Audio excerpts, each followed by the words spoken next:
Thanks very much, John. I did first meet Stefan in 2006 when he was performing Siegfried for the first time at Bayreuth. And ever since that, I thought he was terrific. I was completely snowed. But for one thing, he was an American who was doing Siegfried at Bayreuth, what's better than that? And he was wearing this horrible fat suit. And as a former actor, I always feel bad when people have to wear a horrible fat suit. And so, I don't know, I was sympathetic to him, But I didn't meet him until 2 or 3 years after that.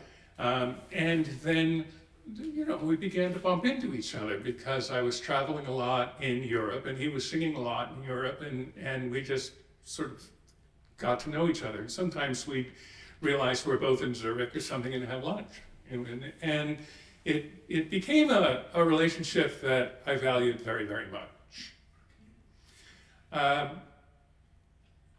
He was piling roles on. He was getting gigs at Covent Garden and in Dresden and in Bayreuth, and they were always Tannhäuser and Lohengrin and Parsifal and Siegfried, and the only thing he was missing was Tristan. But he felt that he had made a mistake by premiering Tristan in Bayreuth. He didn't think that first go was as good a go as he could have had, and he kind of wished that he had done that in Lentz or in Madagascar or something like that, and then come to Bayreuth, with it under his belt. So when he learned Tristan, he premiered it in Tokyo, and he had a great time. And Tristan, as you will read in the book, Tristan became a very important role to him, not just musically or professionally, but he found in it spiritual substance and sustenance that I hadn't really appreciated until we began to talk about it. Anyway, in 2020, he had 4 Tristan gigs set for the next 2.5 years. He had in Bayreuth Tannhäuser in a new production that he had just done. He had both Siegfrieds in the ring. And for the second year, he was going to do Tristan in Bayreuth when COVID hit. Everything went away. And I think if he were here, he would agree. He became pretty bitter. I mean, he really got hurt by COVID. And at his age, he felt that he wouldn't sing again. And he certainly felt he wouldn't sing Tristan again. And I said to him, well, look, why don't we do some Zooms, okay? And I'll ask you questions and you tell me what it's like to perform these roles. I'll transcribe it, you look at it, we won't do anything with it unless you like it. And he was a little hesitant, but we had to go, and we spent 2 afternoons on Zoom talking about Tannhäuser. And I took it back and cleaned it up and rearranged it, and he just went crazy over it. And he suddenly realized we could do this. We could do this to every tenor role. We could write an entire book on this thing. I said, well, that's kind of what I was suggesting, Stefan. Well, he just jumped into this thing, and it got to a point that he would be calling me up and saying, when can we do Parsifal and all this sort of thing, and any hesitation that he had pretty much went away. It was so insightful for me. It's such an opportunity with a person of that kind of achievement to say, tell me more about, all I had to do was say, tell me more about that. Can you explain what you mean by that? But what happens if, those kinds of questions, and blah, blah, blah, blah, blah, blah, and he would get all this stuff. It was astonishing. I also was, I guess not surprised, I guess it was more of a validation that I realized I was talking to an actor. I was talking to somebody who thought of theater the way I was trained to think of theater. Somebody who was a trained performer of plays. So I'd like to open with this sort of what I'm calling a conundrum. The work of Wagner, or opera generally, okay? Is this an art form where stories are told through recitative, punctuated by arias which embellish the emotions of the moment, and then the recitative picks up again? In other words, this is Donizetti, right? This is Bellini, this is Handel. Or are we dealing with a form of theater, not a form of music? A form of theater in which characters engage with each other, almost always singing, rather than speaking. And there is no black and white about this, but clearly in this artist, we were talking about someone who believed that what he was to do was to act that role. He was to act that role. Now that role may have a B flat in it, that role may have a fermata in it, right? But it was that role. And that was where he focused, and that was where the attention was placed in all of our conversations. And when you read the book, you'll see it all through it. He had, through, 140 different times that he performed Tannhäuser, he'd been all over the map with Tannhäuser in different productions, and he had developed an understanding of that script that was just jaw-dropping and exciting. The implications for a performer are shown in the analysis that I'd like to offer you. I want to share with you highlights, if you will, of his approach to Tannhäuser and his approach to Götterdämmerung Siegfried, so that you might have the kind of insight that I experienced talking to him, what it's like to put these things into your body, deal with other people in rehearsal and on stage, and then slam it home. Actors think this way, okay? This is the way actors think. What's the action of the play? What happens in the play? And what does my character do to advance the action? And how do I fit? What aspects of the narrative am I responsible for? Am I the guy that kills Duncan? Am I the guy who discovers Duncan? Am I the guy who revenges Duncan? Am I Duncan? What are the things that are going to happen in this play? What's my role? How do I fit? Now we come to the exciting part, which is, what do I need when I walk on stage?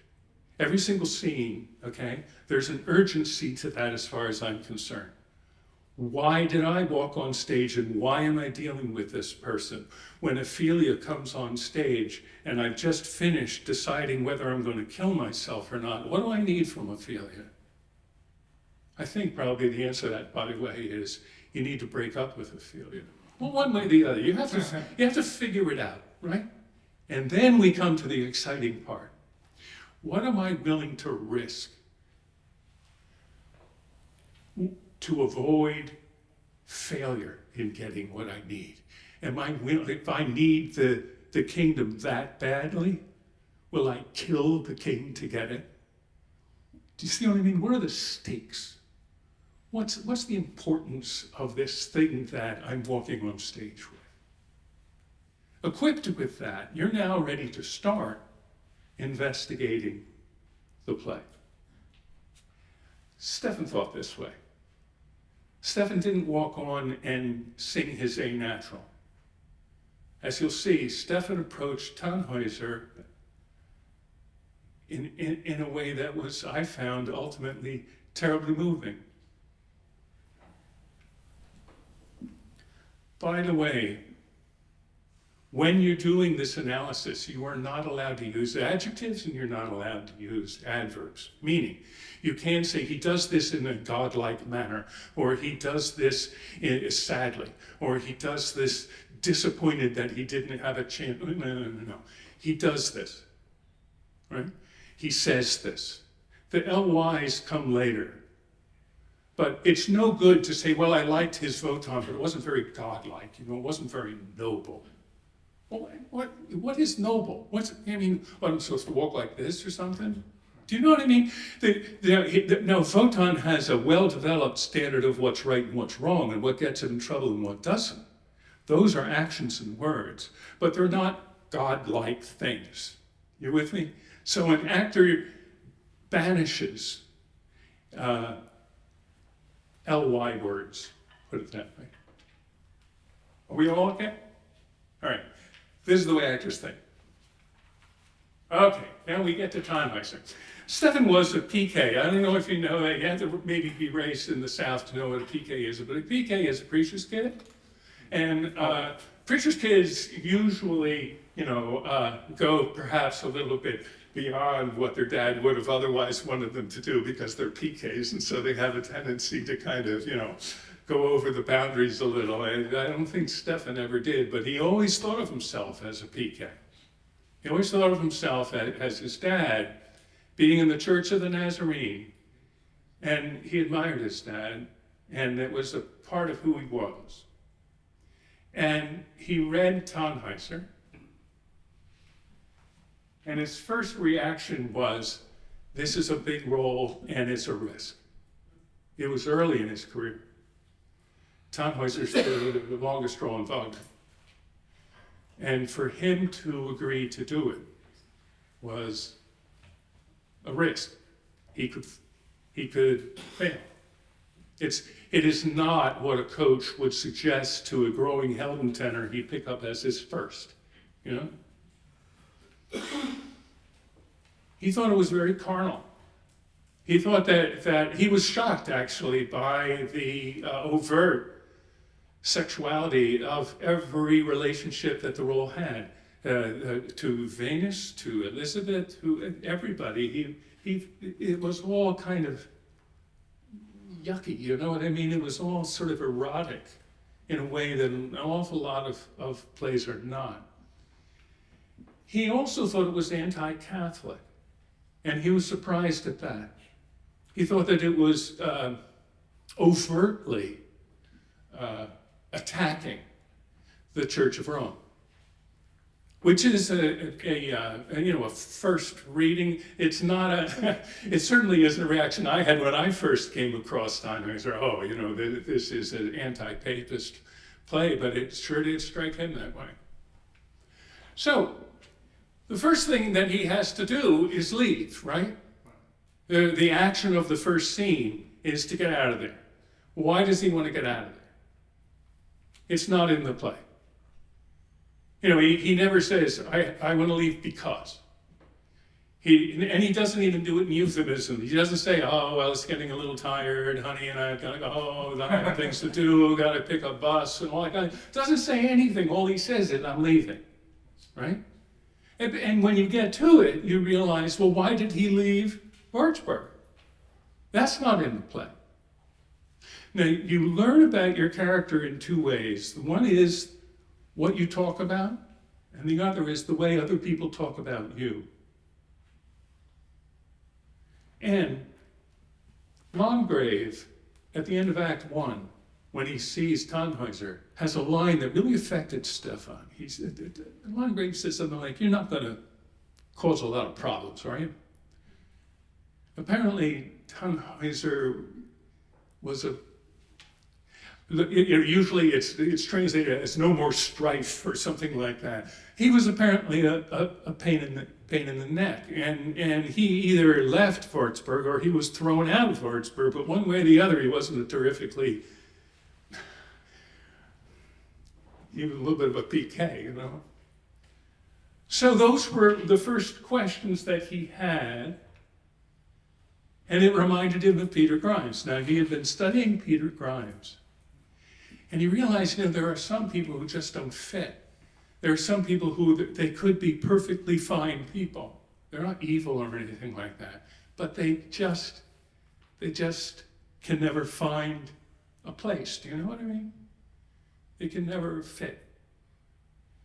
And he thought, maybe that's who we're dealing with here. Somebody who in any community, there's never going to be a place for him.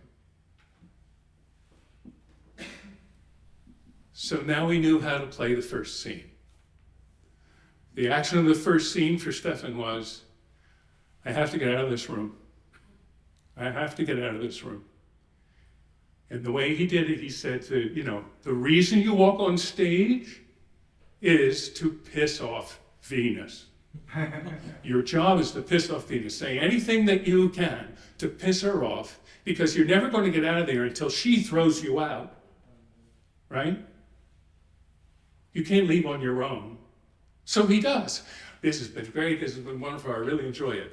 But, and he does it 3 times, and in each case, the butt becomes more and more insulting, until finally he gets to the very end of the scene. She's ready to throw him out, and he says something like, oh, by the way, I'll give your regards to the Virgin Mary.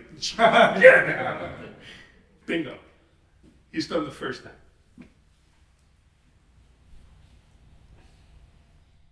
He's back in Wartburg, though.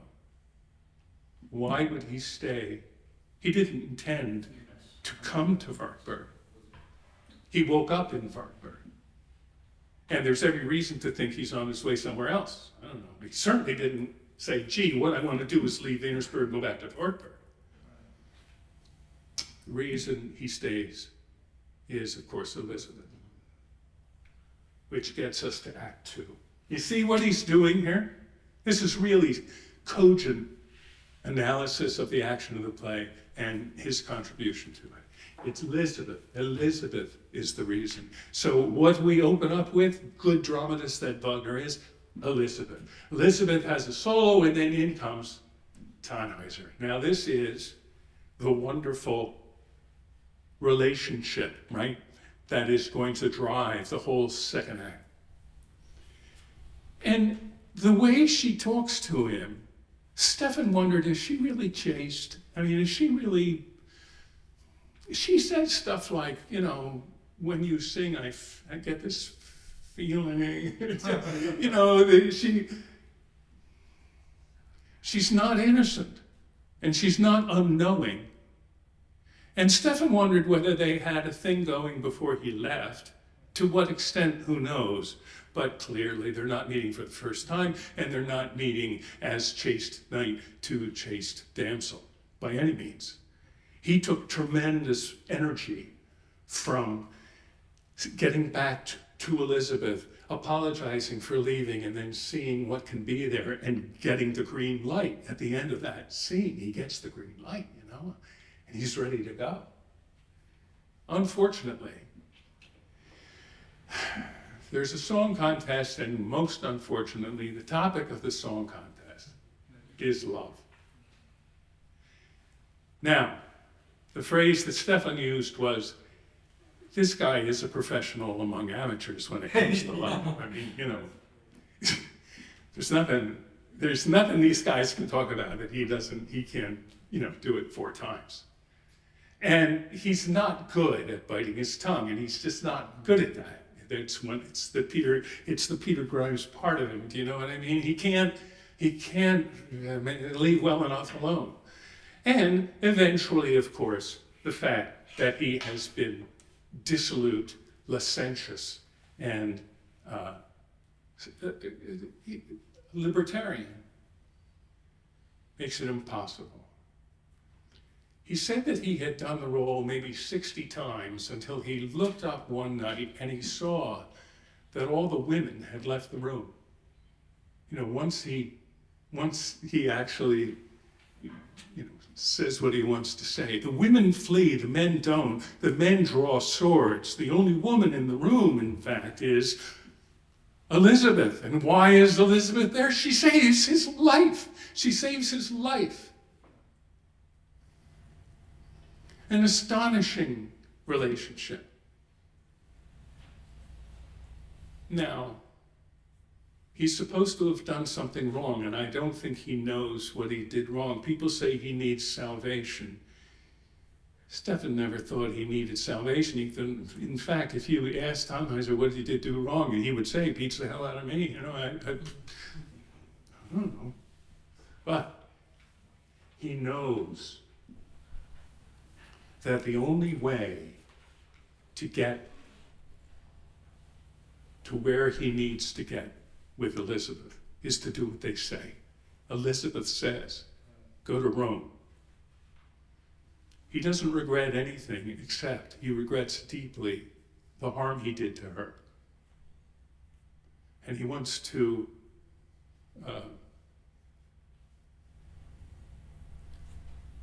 he needs to make that better.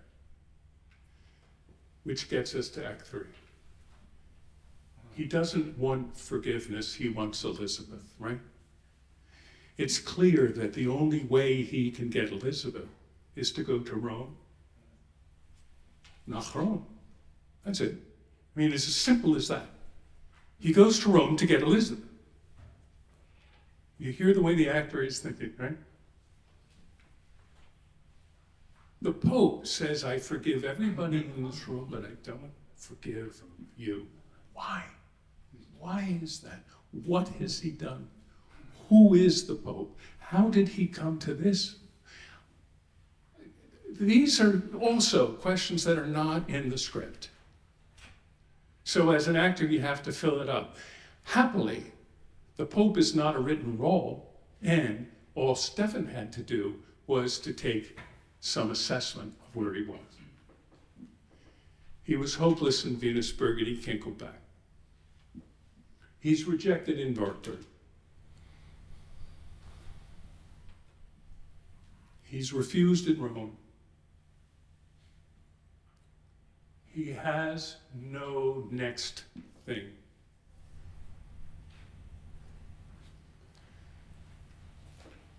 And Elizabeth once more comes to be the great agent of resolution.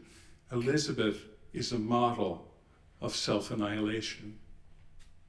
Elizabeth is the one who says there comes a time. And so that time comes to Tannhäuser.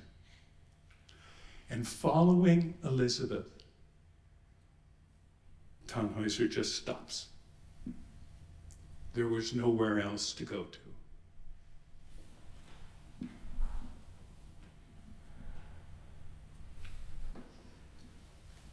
This is a quote from him. The point of the work for those brave enough to confront it is this: at the end of the rainbow, there is nothing. We should talk less of death and more of transmutation to a different form.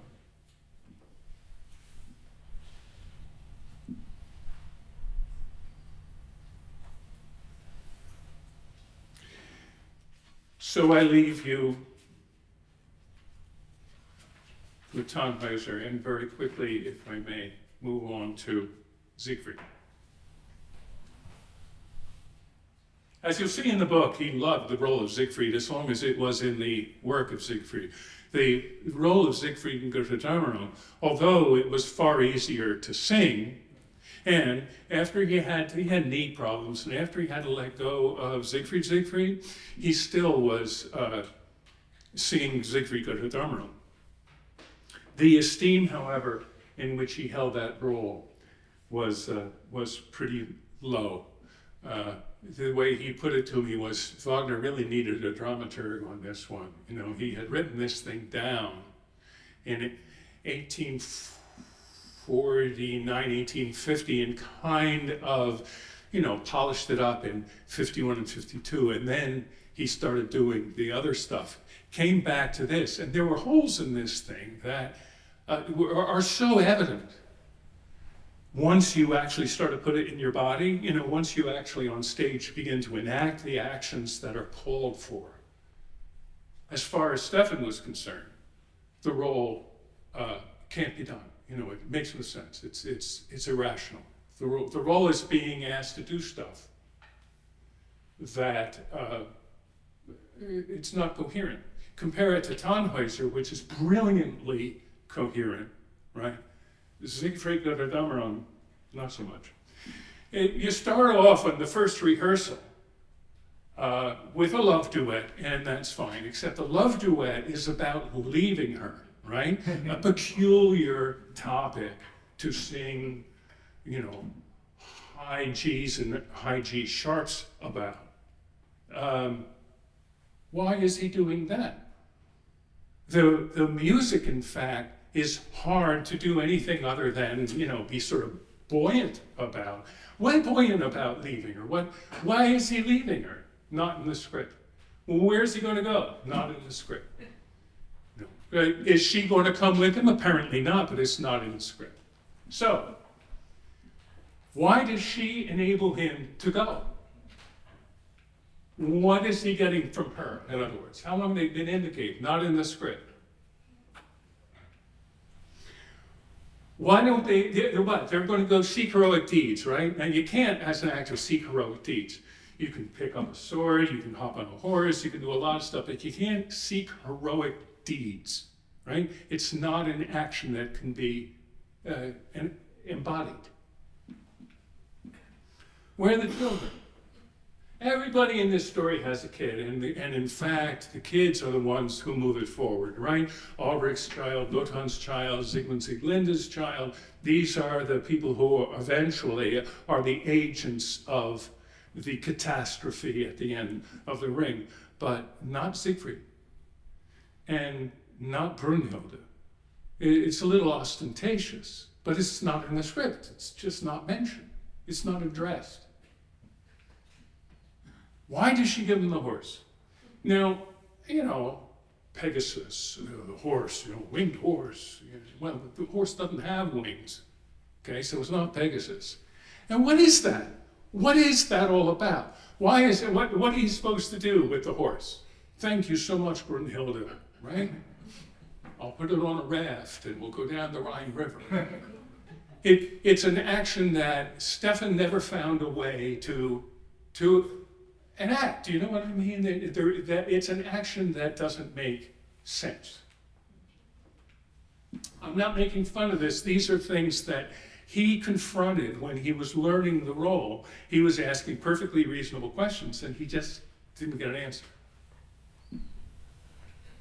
All right, now we go down the Rhine. The next time you walk on stage is Fight With Me or Be My Friend. Now what happens between Goodbye and Fight With Me or Be My Friend? Not in the script. However, how long have you been on the river? Long time. Long time. Hagen has heard, right, of how strong Siegfried is. So not only have you been on the river long enough for people to talk about you, they've talked about you doing great feats, apparently. You're terribly strong and you have all these attributes and all this kind of thing. So I don't know when you did that. It's not in the script. Siegfried has heard of the Gedicht, right? I've heard about you. He gets off the boat and he says, "Who's the Gedicht around here? Let me introduce myself, because I hear you're a hot commodity. People around the Rhine talk about you." Really? So you've been talking to people on the Rhine and they've said to you, "Oh, you got to meet the Gedicht," right? The Rhine journey has to be a long time, is the only thing that Stefan is saying. You can't make any other choice as an actor than to say, you've been away from home a long time. Why does he get off the boat? Why does he want to meet Gunther? He doesn't say what he wants. Right? It's not in the script why he got off the boat. It's no good to say "Fight With Me or Be My Friend." He must have wanted something. He says he has nothing to offer. He doesn't propose a deal. He doesn't propose anything. He stands there and drinks a magic potion. That's all that happens to Siegfried. Well, why? What's that all about? Do you know what I mean? As an actor, you have to have a reason to come on stage. And what Stefan is suggesting is, Pizza Halloween, why he comes on stage. Has he remained sexually faithful during this ridiculously long Rhine journey? Stefan's thought probably not. He's easily attracted by Gudrun. He doesn't seem,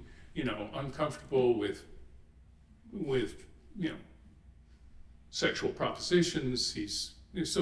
So it's not like, and Stefan used the phrase instant virginity with respect to the potion. He said the potion is not like instant virginity. He's not like, oh gee, I'm 15, I don't know what's going on.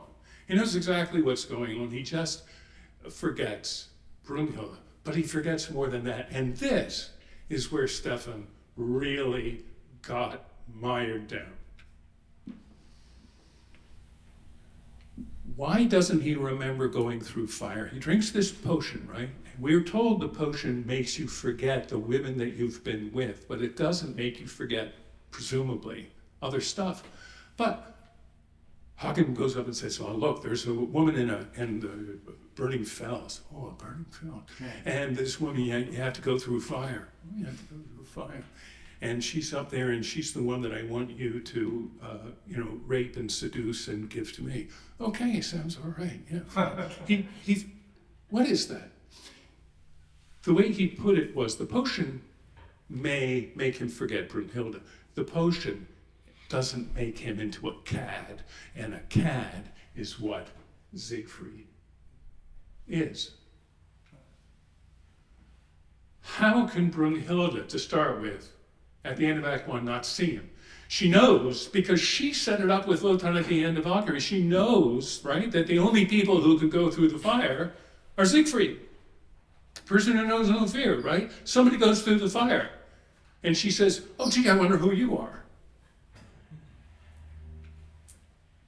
The potion doesn't cause him to lie, in other words. The deal is, I will agree to pretend to be you, right? To dissemble and force the woman on the fells into sexual slavery on your behalf and hand her over to you as long as I get to go to bed with your sister. Deal, deal. That is what happens, right? That's what happens in scene 2, Act 1. Now, that's not the potion. That's just slimy, that's just slimy, caddish behavior. He tried to find a way to do this in a way, that he's a great guy. He never found it. He never found a way, right, to portray Siegfried as anything other than a slimy cad. Why, in heaven's name, does Siegfried take the ring? What is, again, think of it as an actor. What is it that you need? Apparently what you need is satisfied by that ring. What are you willing to risk in order to get it? You'll rip it right off her hand, right? But why? She says something like, as long as I have this ring, I'm protected. You could say to yourself, well, he needs to take the ring in order that she's not protected. I don't think that takes us where we need to go. Other than that, it's not in the script. Why does he then deny taking the ring from her? Now we're really getting messed up here. He keeps the ring, right? He takes it from her, and then instead of giving it to Gunther, he puts it in his pocket. He puts it on his finger. What's he thinking? What's he thinking there? Why does he apologize, saying, I'm sorry, the Tannhäuser must have slipped. I'm sorry she saw who I was. What do you mean the Tannhäuser must have slipped and I'm sorry? He refers to last night's chastity. Noto was, lying against the wall. She says, you gotta be kidding me, because, go back, for years now in that cave, we were making torrid love. Now, that misunderstanding, all we needed was for Siegfried to say, hold on a sec, are you talking about last night or are you talking about before that? But that line is not in the script. And so you go all the way through to the murder and the apocalypse based on this silly, melodramatic misunderstanding. Something that I think the only thing you could do is just keep singing, At the end of Act 1, he takes the ring. In Act 2, he tells people he got the ring, ready for this? From a dragon. From a dragon he got this ring. Again, this has nothing to do with the potion, has nothing to do with anything that, I mean, he remembers perfectly well what happened on top of the fells last night. But he tells people he got the ring from a dragon. He doesn't say he found it in the streets, he got it from a dragon, okay? I mean, he can't even lie appropriately. So, by the time that you get to the Act 2 trio, it's a lost cause. As far as, he said, by that time, I mean, it's glorious music, and you learn yet again that when you're lost, just sing it out. You know, just sing it out. And it reminds me of something that happened to me at the Royal Academy. There was a teacher there who had worked with George Bernard Shaw. And she said to me, Shaw told me the key to performing his work. I said, oh, what's the key? He said, come in on cue. I said, that's it? He said, absolutely. He felt that his words were sufficient. All you needed to do, don't do any acting between the lines, right? As soon as you get your cue, speak. And everything is going to be fine. And that's what he felt about Götterdammer. You just have to lean back on this glorious music, this fabulous music. In Act 3, he loved Act 3. He thought it was some of the best writing for tenor that Wagner had ever done. He always looked forward to it. And by that time, he just gave up on the role. You know what I mean? He just didn't worry about the role anymore. He just sang it. And he said it always came out fine. When you encounter a role where exploration is stymied and leads to dead ends, trust the author. Makes sense enough. Right?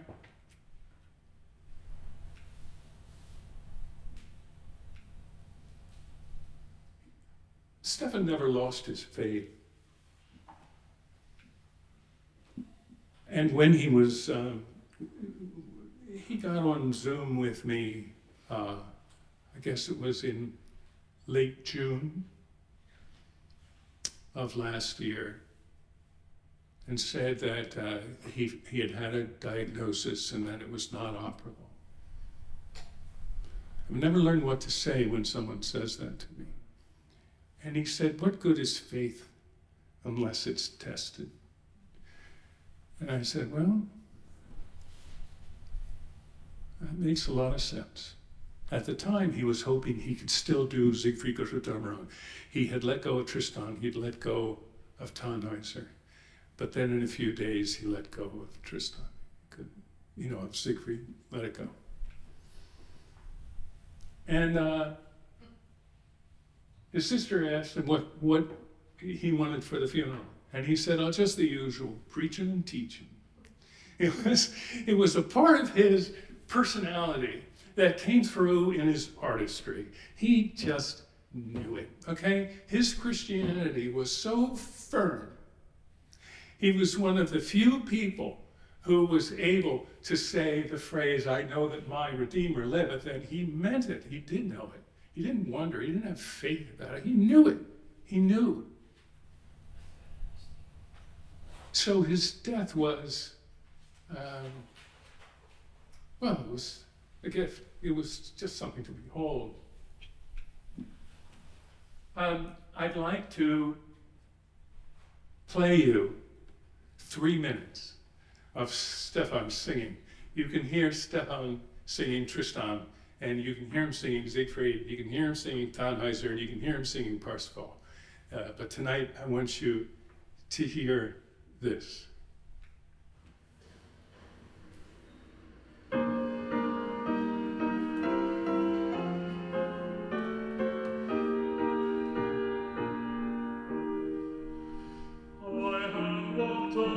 With Jesus in a fellowship divine, never more can earth allure me. I am his and he is mine. I have seen him, I have known him, for he deigns to walk with me, and the glory of his presence will be mine eternally. Oh, the glory of his presence, oh, the beauty of his face. am his and his forever. He has won me by his grace. In my failure, sin and sorrow, broken-hearted, crushed and torn, I have felt his presence near me. He has all my burdens borne. I have seen him, I have known him, for he deigns to walk with me, and the glory of his presence will be mine eternally. Oh, the glory of his presence, oh, the beauty of his face. I am his and his forever. He has won me by his grace. In the darkness, in the shadow, with the Savior I have trod. Sweet indeed have been the lessons since I've walked alone with God. I have seen him, I have known him, for he deigns to walk with me, and the glory of his presence will be mine eternally. Oh, the glory of his presence, oh, the beauty of his face. I am his and his forever. He has won me by his grace.